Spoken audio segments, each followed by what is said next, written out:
She falls for the man who never fully shows up. The one who says all the right things, but disappears when it matters. He's the one who's close enough to touch, but somehow always out of reach. His presence feels like a mirage in a desert of loneliness, promising everything and delivering nothing but sand. She sees him not for who he is, but for the masterpiece he could become, if only she could find the right way to inspire him. Her friends see a ghost, a man made of smoke and mirrors, but she sees a project, a wounded soul only she can mend, and she tells herself, he's just complicated. He's been hurt before. He just needs time. She crafts elaborate stories to justify his absences, his cold silences, and his sudden bursts of affection that vanish as quickly as they appear. She convinces herself that his inconsistency is a sign of a deep, tormented inner world that only a patient and understanding woman could possibly navigate. But deep down, in the quiet moments after he's cancelled plans again, or left her on read for days, she knows the truth. She's not in love with him. She is in love with the idea of who he could be if only he wanted her enough to change. She has fallen for a potential that exists only in her mind, a romantic hero she has scripted into existence. That's not love. That's a fantasy she keeps feeding herself to survive the reality that he never will. She is addicted to the story, not the man, because the story offers hope, while the man offers only irrefutable proof of her unimportance in his life. The fantasy is a warm blanket she wraps herself in, a shield against the chilling truth that his emotional distance isn't a puzzle to be solved, but a statement of his disinterest. Emotionally unavailable men don't give love, they give almost. They provide almost enough attention to keep you from leaving. They offer almost enough affection to make you feel momentarily cherished. They give almost enough to make you believe you matter, dangling the carrot of a future that is always just around the corner but never arrives. It's a carefully calibrated performance designed to keep you hooked without ever requiring them to commit to the role. It's the almost that hooks you. It's the near success, the tantalizing glimpse of what could be, that keeps you investing your time, your energy, and your heart, because your brain starts chasing what's just out of reach. That's not chemistry, that's dopamine. It's a hit of pleasure wrapped in the suffocating embrace of uncertainty. The intermittent reinforcement, the unpredictable nature of his attention, creates a powerful, addictive cycle. Your brain becomes wired to crave the reward that follows a period of neglect, much like a gambler at a slot machine, forever pulling the lever in hopes of a jackpot that rarely comes. He texts back just when you're about to give up, pulling you back from the brink of moving on with a simple, low-effort message. He shows up just enough to reset your hope, performing a grand gesture or a moment of vulnerability that erases weeks of his absence. And the cycle repeats because inconsistency keeps you emotionally addicted. You become dependent on the highs that follow the lows, a roller coaster that feels exhilaratingly passionate but is, in reality, just a sophisticated form of emotional manipulation. He's not giving you love, he's giving you withdrawal relief. He provides just enough of his presence to soothe the anxiety his absence created, ensuring you remain tethered to him, perpetually waiting for the next dose of his conditional affection. Women who fall for emotionally unavailable men don't do it because they're naive or foolish, they do it because it feels familiar. It resonates with a deep, often unconscious pattern learned long ago. They aren't seeking pain intentionally. They are drawn to a dynamic that their emotional system has been conditioned to recognize as a form of connection, no matter how dysfunctional it may be. Think of a childhood where affection had to be earned through perfect behavior or high achievement. Imagine a home where silence was love withheld, where emotional expression was met with disapproval or dismissal. Consider an environment where approval came and went like the weather, unpredictable and entirely outside of one's control. This early conditioning teaches a child that love is not a constant, but a scarce resource that must be tirelessly pursued and is easily lost. It creates an internal blueprint where love is equated with striving, anxiety, and the constant fear of abandonment. So when she meets someone who loves in fragments, who offers affection in tantalizing but inconsistent doses, her nervous system whispers, "This is home, it's not safe, it's not kind, but it is known." The emotional landscape of the relationship, with its peaks of hope and valleys of despair, mirrors the environment in which she first learned about love. It feels right because it feels familiar, activating old survival strategies.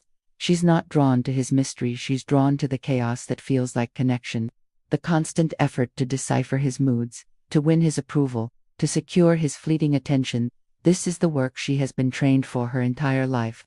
She mistakes the intense anxiety and the desperate longing for profound passion. The emotional turmoil feels like proof of a deep, meaningful bond, because chaos is what love looked like when she first learned it. She is, in essence, trying to resolve an old wound with a new person who just happens to fit the familiar, painful mold of the original hurt.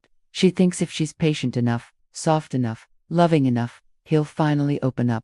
She believes her love has a transformative power, that if she just applies it with enough force and consistency, she can break down his walls and heal the wounds that make him so distant. She sees herself as the key to his locked heart, the one person who will finally understand him and inspire him to become the man she knows he can be. This belief becomes her mission, her purpose within the relationship. But emotionally unavailable men don't change because someone loves them harder. They don't have a magical epiphany because a woman is exceptionally kind or endlessly forgiving. They change because they decide to face themselves and, most never do. Real, lasting change is an inside job, born from self-awareness and a profound, personal desire to heal. It requires confronting the very pain they use their emotional distance to avoid.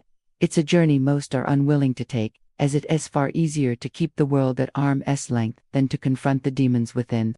Her desire to fix him isn't about him at all. It's about her need to prove that she is finally worthy of a love that stays. It's a subconscious reenactment of an old drama. By successfully transforming this distant, withholding man into a loving, present partner, she hopes to retroactively win the love she felt she was denied in the past. It's a deeply ingrained attempt to rewrite a painful history. She is not trying to save him. She is trying to heal the version of herself who was never chosen, the little girl who felt unseen, the young woman who felt she wasn't good enough. Each ounce of effort she pours into him is a desperate plea to that younger self, a promise that this time, she will make someone stay. This time, her love will be enough. It is a noble, but ultimately misguided, attempt to find her worth in his validation, a validation he is fundamentally incapable of giving. One day, she looks at him and sees it clearly. He was never emotionally distant by accident. It wasn't a temporary state or a complex puzzle she failed to solve. He was always showing her, through his actions and his inactions, exactly how little he could give. His inconsistency wasn't a cry for help, it was a clear boundary. His unavailability was not a symptom of a wound only she could heal. It was a fundamental aspect of his character, a choice he made every single day. And she was always hoping that if she gave more, loved harder, and waited longer, he'd finally meet her halfway. She operated under the false premise that love is a transaction, where her immense investment would eventually yield a return. She kept pouring her soul into a vessel that had no bottom, believing that her effort alone could somehow make it whole. She was building a bridge to someone who had no intention of ever crossing it. But he won't. He can't. Because loving deeply requires emotional presence and he's allergic to that kind of intimacy. True connection demands vulnerability, consistency, and the willingness to be seen, flaws and all.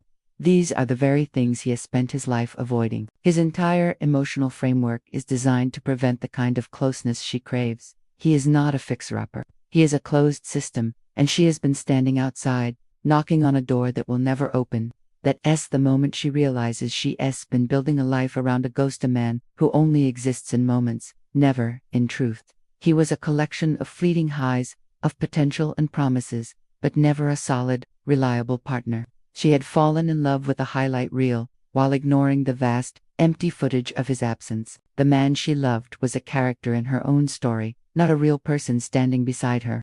The psychology of women who fall for emotionally unavailable men, isn't about weaknesses, about survival patterns, turned into love stories. It is a testament to the resilience of the human heart, which continues to seek connection, even when it only knows how to do so through patterns that cause it pain. It's about a learned equation where love equals effort, and worthiness is something to be earned through relentless pursuit. But here's the forbidden truth. She never needed him to heal. She needed him to hurt her just enough to finally wake up. The relationship was not the cure for her old wounds, it was the catalyst that forced her to finally look at them. The pain of his neglect and inconsistency became a signal she could no longer ignore, a wake-up call from her own soul. Because healing doesn't always start with peace, it starts with pain that refuses to be ignored. It begins in the rock bottom moment when the cost of staying becomes greater than the fear of leaving. It is born from the profound, soul-crushing ache of realizing you are utterly alone in a relationship for two. That pain becomes a powerful motivator, a force that compels you to choose a different path. And when she finally chooses silence over chaos, peace over passion, clarity over confusion, that's not losing him, that's reclaiming herself. It is the moment she stops trying to earn love and starts to embody it. It is the ultimate act of self-love, a declaration that she is worthy of a love that is present, consistent, and real, a love that doesn't require her to sacrifice her peace of mind. She isn't losing a partner.